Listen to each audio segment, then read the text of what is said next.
Welcome back here to episode 5 of this Los Angeles Angels Out of the Park Baseball 27 playthrough, where we're going to recap what was a very busy July between the draft, the trade deadline, some promotions in our minor league system, and we'll go through where we're at.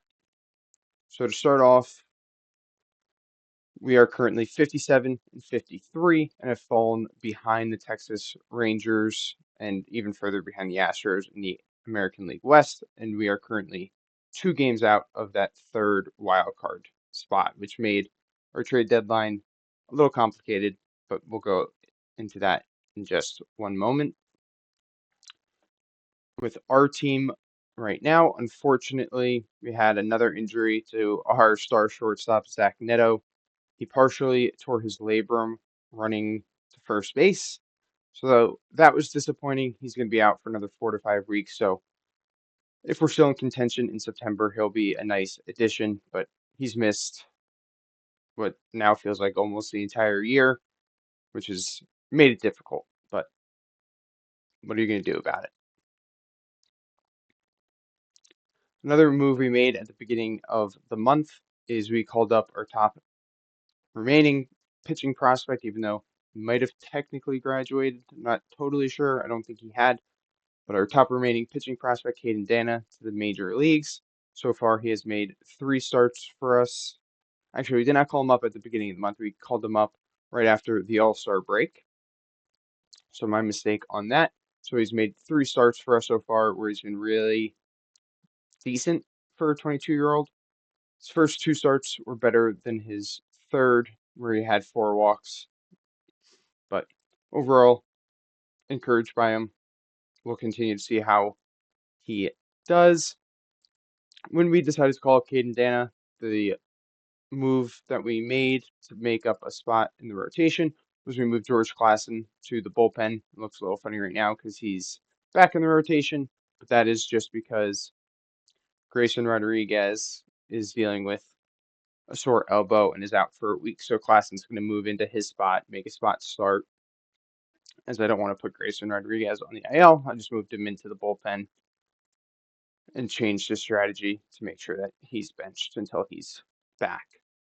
But moving Klassen into the bullpen has been a good move for him so far. You can see if you go and look at his splits, as he's made 4 appearances as a reliever, where we have seen his strikeout rate jump almost 10%, 9% to be exact, which has obviously then helped his FIP, and he has not allowed a home run yet. So we took what was his biggest issue of not getting whiffs or any types of swings and misses, and combine that with his good batted ball data. So his swings and misses are up, still getting the good batted ball, and he's been really good in the bullpen so far. We'll move him back to the bullpen when Grayson Rodriguez is healthy, and he'll probably spend the rest of the year there, and he'll definitely get another shot in the rotation in the future, as early as beginning of next year.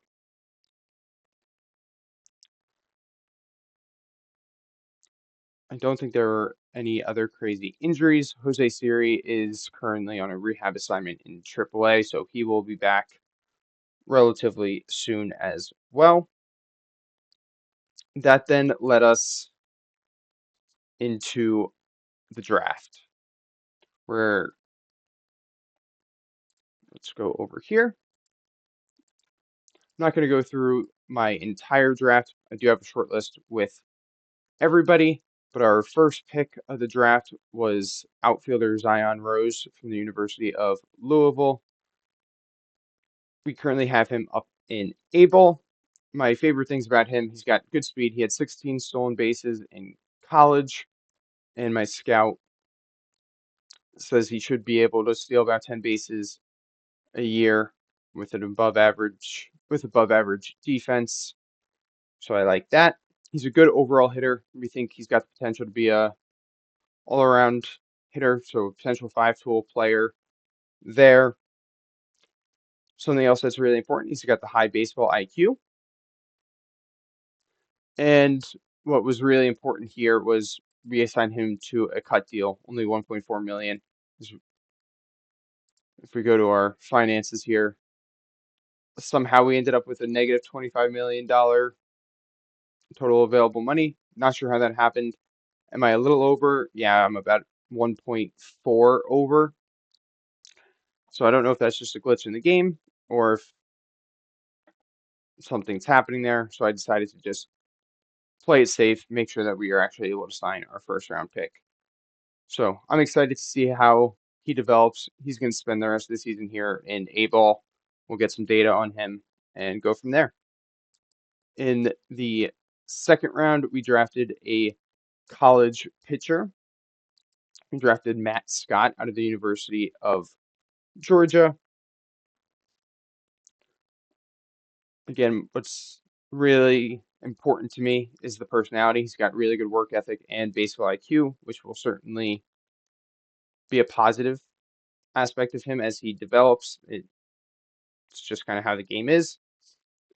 Something else I like, he's got a really good size. He's 6'7", 245. My scout thinks he's got the potential to throw up to 99. We can see right now he's hitting about 92.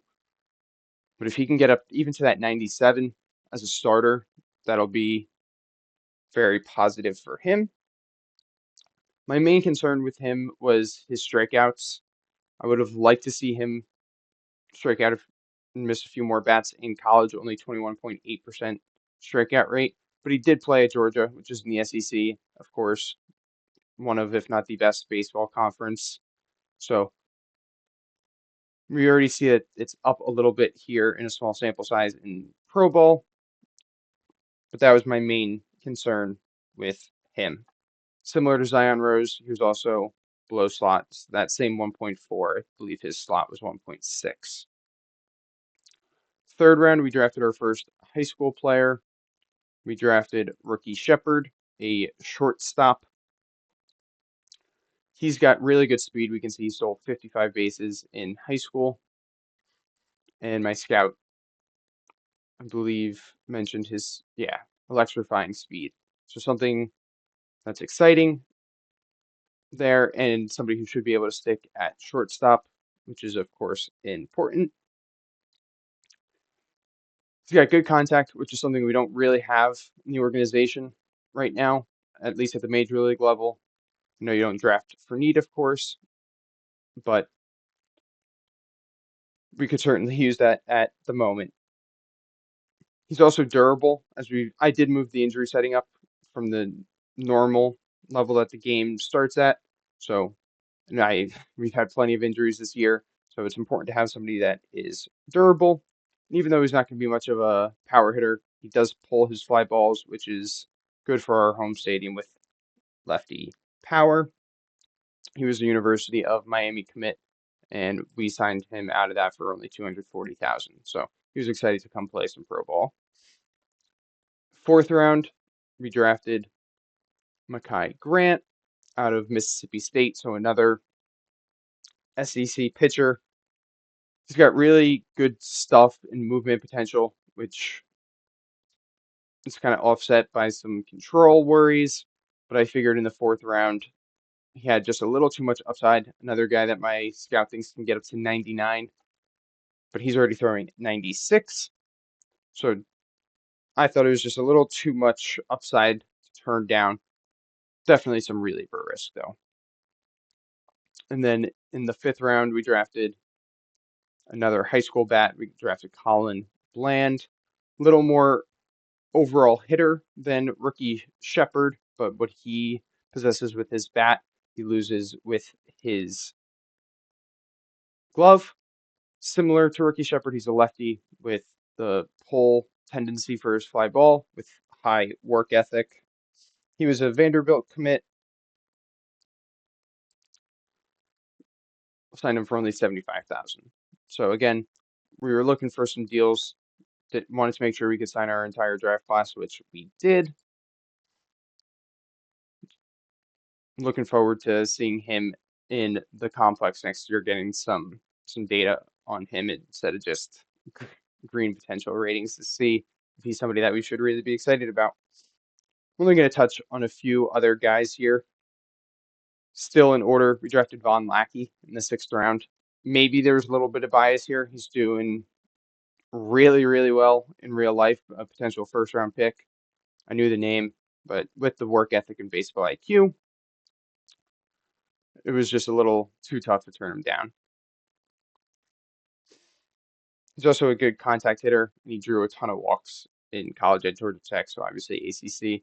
So kind of focusing on that on base here a little bit more than I should, maybe a little more than I should have. And then one other guy I wanted to highlight was Connor Griffin. No, not that Connor Griffin, a different Connor Griffin from Binghamton University. He has a similar profile to Mekhi Grant, where definitely some reliever risk. My scout thinks he can get up to 101 with his 6'5" frame.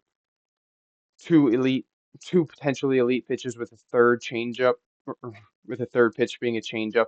So maybe he'll be able to remain a starter with his work ethic and IQ, but definitely some control issues. And unfortunately, in his first start in pro ball, he did tear his UCL, so he's going to be more like an addition to next year's draft class at this point.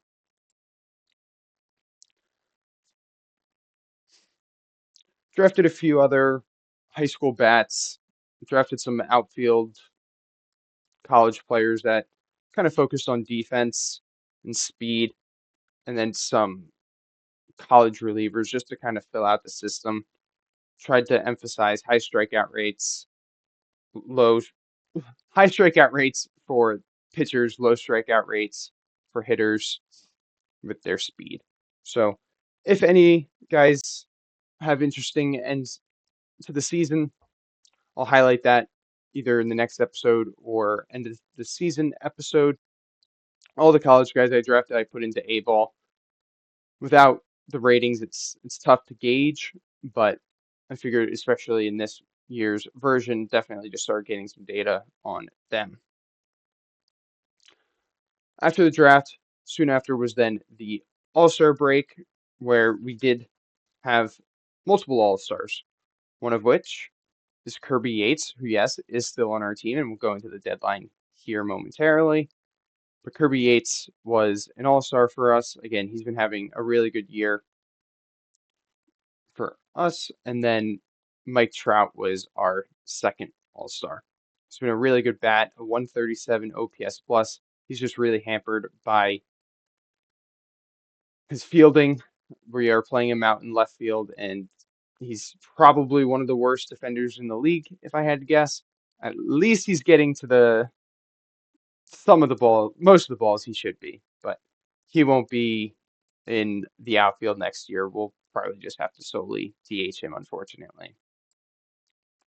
He's still under contract for 4 more seasons after this one, so he'll be in that DH spot for quite a bit.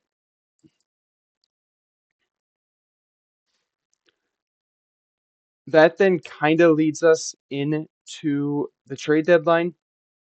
As I've mentioned multiple times in the previous episodes, I was really on the fence as to whether to buy or sell this deadline. We have continued to slip, but have stayed right in the thick of the playoff hunt. You can see there's 4 teams all within 5 games, not even including the Rangers for that last wild card spot. So lots of competition. Ultimately, I decided to do a little bit of a buy sell. There was some interest in some of my guys, but guys like Jorge Soler did not have any interest, so wasn't just gonna trade him to trade him. He's been a good bat for us, really good DH. The best value that we could have gotten is moving Trout over to the DH if we got rid of him, but his bat's just a little too good for us, and we're kind of reliant on our offense. Even if we improved our defense, we still have the worst FIP in the league, so maybe we would be a little bit better in preventing runs, but I don't think it would be that crazy. So we just ultimately decided to hold on to him. Could be a guy we look to get a QO for in the offseason, potentially. Also not a guy I want to get stuck with, so might not even offer to him. That'll be a decision I make down the road. Kirby Yates also had a little bit of interest, but wasn't anything crazy. And to get a depth organizational piece, I figured we'll just try to make a run at the playoffs, see if anything can happen. The one big name, I don't know if you've been able to tell already, that is missing from our lineup was our starting second baseman, Yoan Moncada. We ultimately decided to trade him to a team that got very hot in July in the Milwaukee Brewers. So he is actually now their starting third baseman, hitting fourth for them. He's played one game for them so far. The trade was made on the 30th in the game. For Yoan Moncada, I wasn't really interested in extending him. And as I mentioned in the previous episode, I wanted to open up a spot for Christian Moore. So even though he had been a really good player, almost 20 home runs for us and a 106 OPS plus, playing an above average second base, we got two players in return. First, we got Braylon Payne. He is an outfielder, 19 years old, so really young. But at that young age, in over 200 at bats, was hitting really well in Double A. So really young for the level. He's going to be 20 here this month, so still overall young. A 127 OPS plus, and he's playing an above average defense at all three outfield spots, which is really encouraging. Could be a potential fourth outfield type. He's also somebody who can hit all types of different pitches. As he continues to develop, we'll see if that maintains itself, and he had really good batted ball data.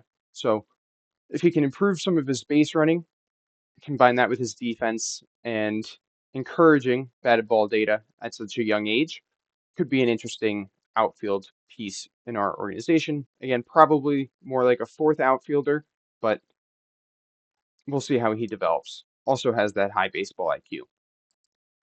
The other piece we got was Carlos Rodriguez. As you can see, I've already got him in the major leagues. He is obviously then an MLB ready arm at 24 years old. I don't love the fact he's an extreme fly ball, but that's okay. We'll just continue to see how he does. He had really solid batted ball data down at AAA, inducing a lot of soft contact, avoiding barrels, and avoiding hard hits. What I didn't love is he wasn't getting a ton of whiffs, which didn't make total sense based on if you look at his profile, he's got really good stuff, five potentially really good pitches, really good run values. So what I'm hoping is that his stuff will play up in the bullpen. So that's where he'll be pitching for us, at least to start. And if he does well in the bullpen, could potentially play his way into a rotation spot in the future.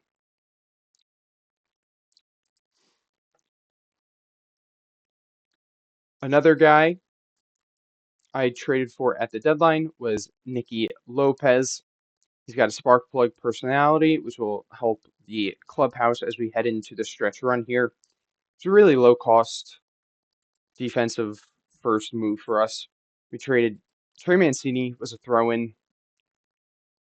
I didn't really need him, and the game can be difficult enough. Or if that was the piece that they wanted to close the deal, wasn't going to not make the deal. We traded Roman here. He's a 28-year-old who I had in Double A. He was doing decent. He's got an extreme fly ball. My scout doesn't love him. He had decent data, but not somebody I was upset to lose. And then their best piece going back is with Kendry Maduro here, who at 22, he was an undrafted free agent in real life last year, was really good at rookie ball, walking almost as much as he struck out, OPS plusing at 181, got a promotion to A ball. where he's still not striking out too much and has really good under the hood data. So we'll see if he's able to develop for them. He plays a pretty solid infield. That's what they got for a rental in Nicky Lopez, who for us is just a guy that's not going to strike out and play positive defense. If he can get to that expected batting average, even better, but he's going to be more of a glove first guy for us. But we hope maybe there's some improvement with his expected batting average. Before I go into the last guy we acquired, I did make offers on two other players that I was not able to get, who were Matt Strom and Austin Hayes. I believe Matt Strom went to the Red Sox, maybe, and Austin Hayes, I believe, went to the Reds. I'll go over the deadline here when I'm for the league when I'm done going over my team. The last guy we acquired was Anthony Bender from the Miami Marlins. They actually came to me looking to trade him. Unfortunately, he has made one appearance in this game against the Brewers yesterday where he gave up 3 runs without getting out. So far, not a good trade, but we'll see how he does down the stretch. They originally came to me asking for Monroe, who we've highlighted in previous episodes. I didn't quite want to give up on him. I didn't want to give up, but I didn't want to give him away as we don't have too much infield talent in the organization. So we went back and forth a little bit on deadline day, and we settled on Gage Harrelson, who is out of Florida State. I had him start in rookie ball where he was absolutely destroying 350 at bats, so he got a quick promotion up to A ball, where he had, in my opinion, not the most encouraging data for a 22-year-old. So somebody I was okay giving up, especially with all of the college outfielders we drafted. We also gave up reliever Rolando and Zola. Nothing special in my eyes. It's kind of just a piece. And then we gave up Slate Alford, who was somebody that we were encouraged by early in the year. And he still hits the ball really hard. Good batted ball data with power. However, I was still just concerned long term about his strikeouts at 23 years old in A ball. He was just striking out a bit too much for me. 32%, 30%. So didn't think he would really make much of an impact long term for us. So he was the last piece of the deal. Bender is an extreme ground ball guy. I traded for him after Nicky Lopez on deadline day, which certainly made a little bit of an impact in my decision making. And the other big thing is he does have one more year of arbitration. His estimate right now is 4.8 million. So a guy that I plan to have back toward the back end of our bullpen next year. So that was our trade deadline. It kept us somewhat competitive. We did trade one of our best hitters, but I do think we improved the bullpen, got a little bit better of up the middle defense, especially once Jose Siri comes back. We'll have a good shortstop between Christian Moore, Josh Lowe, Kyron Paris, Vaughn Grisham. We'll certainly have a pretty solid second base defense as well, and then Jose Siri with his elite center field defense. Speaking on Kyron Paris real quick, he had another really encouraging month, cut his strikeout rate again by 8% and continued to up his walk rate. His BABIP was down almost 90 points to a more sustainable almost 300, but an OPS plus of 140. So somebody that has done really well for us this year, certainly playing his way into future discussions around the roster. Tough to take him out of the lineup. Really like what I'm seeing from him as one of our better young players on the major league roster.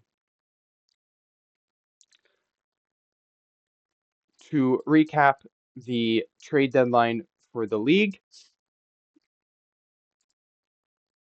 let's go here. Starting at the bottom,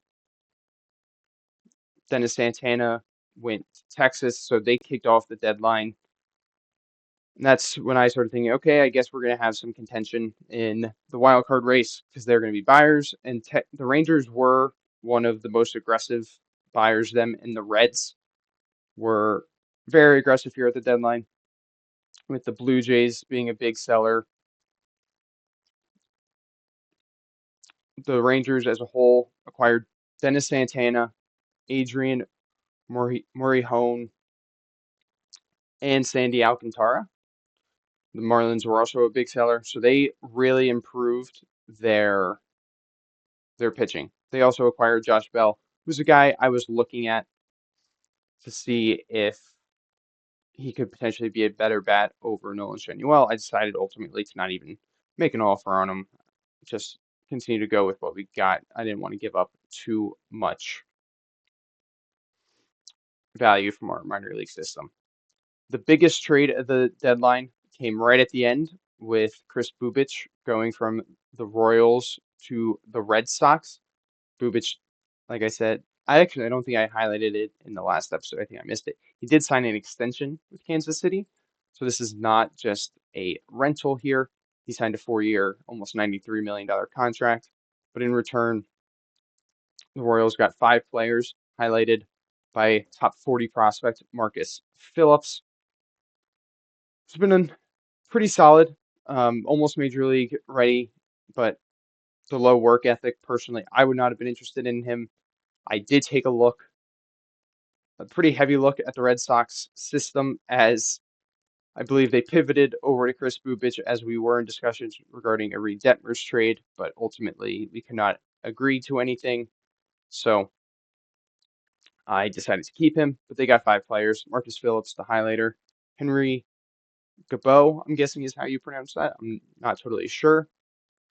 He's got some good potential, not showing it on the field right now. I'm not sure what the Royals scout thinks, of course, but with the low work ethic, not the best data, below average results, would not have been a guy I was looking at from them. And then just a few younger guys. He's a 23-year-old in high A, so nothing crazy, but well, a top 40 prospect and a potentially high upside, high contact middle infielder was the biggest deal of the deadline. Again, the Blue Jays were big sellers. They traded George Springer to the Reds for Cam Collier and another prospect, as well as they traded Kevin Gausman to the Diamondbacks, who are actually having a really good year, 61 and 49, 12 games back of the Dodgers, who everybody's rooting against, of course, unless you're a Dodgers fan, but they hold the first wild card spot in the National League right now. So they added to their rotation, and the potential ripple effects of that is that means Kevin Gausman will not have a qualified offer attached to him in the offseason. I believe he got one in real life, but Out of the Park does not take that into consideration, so everybody's eligible for a qualifying offer the first go around. Yeah, so Austin Hayes did ultimately go to the Reds and Strom to the Red Sox. So pretty good memory there by me. The Reds also acquired Joe Ryan and Jeff Hoffman. So again, they were a big buyer. They're currently second place and below 500, 3 games back of the wild card, 5.5 of the Brewers. But they did a lot to improve their team around the deadline, also getting George Springer.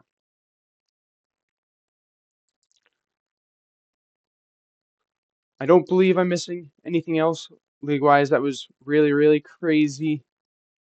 Shane Bieber went to the Yankees. So as they gear up for a wild card race here in the American League as well with us, they solidify their rotation. Looks like he's a little hurt right now. Again, potential ripple effects just means he will not be getting a QO this offseason. I believe that is about it for this year's trade deadline. Pete Fairbanks went to the Orioles, and he might have even signed an extension. Let's take a look real quick. But they got a new closer. Yeah, and he actually signed an extension as well. So he'll be staying in Baltimore for the foreseeable future.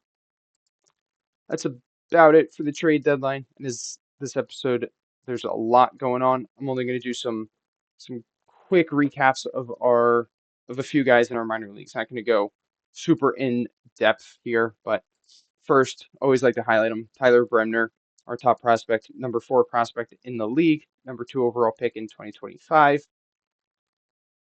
Did ultimately get the promotion up to high A, where he's made 3 starts so far. And funny enough, his batted ball data is actually much better in high A than it was in low A so far, and he is continuing to get whiffs at a really high rate.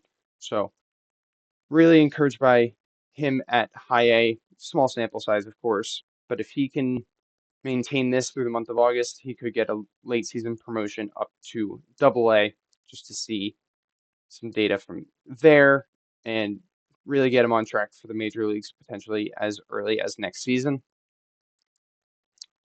Also want to highlight Nelson Roddy here. I did decide to send him down to double A where he had a really good month, a 161 OPS plus, aided by a 410 BABIP. I don't want to go get too encouraged by it. If we look at his batted ball data down in AAA, it did get a little bit better here at double A. At AAA, he actually made more solid contact at AAA and more hard contact. So we'll see how he does. Good expected numbers. He's probably going to spend the majority of the rest of the season down here at double A. Probably somebody that we'll look to get in the development lab in the off season. See if we can add anything to his bat. And then we'll give him another shot at AAA next season. Somebody else I want to highlight, this one I'm very encouraged by, is Adrian Palencia. We promoted him back up to double A in the last episode after a really successful stint back down at high A. And he had by far his best month at double A of the season. We skipped June as he was in high A, but his walks were up almost 4%, highest in any month, and his strikeouts were down 9% from his worst, but even down 3% from April. So he had a 280 OPS plus, only 41 at bats. Also, a break obviously got in the way there, but a 280 OPS plus. And if we go over and look at his under the hood stuff, really solid contact now here at double A, really good expected numbers. Still swinging and missing, but as we just saw, got better in this last month. So he's now somebody who, with a good month of August, could even earn his way up to AAA this season as he is Rule 5 eligible. So it'll make it a little complicated. I can't imagine somebody wanting to select him and then store him on their major league roster for a full season. But I wouldn't mind seeing him at AAA just to make that decision a little easier on my end.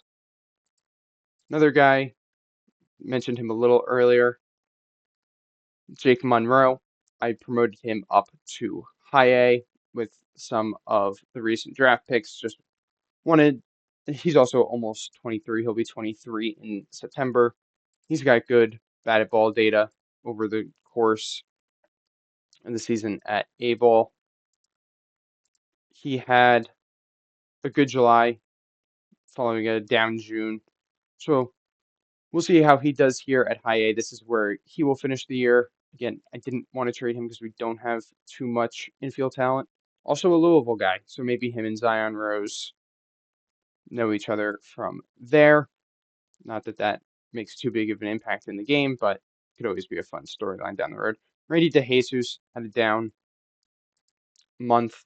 Somebody who, with a good month, could have gotten promotion to Double A.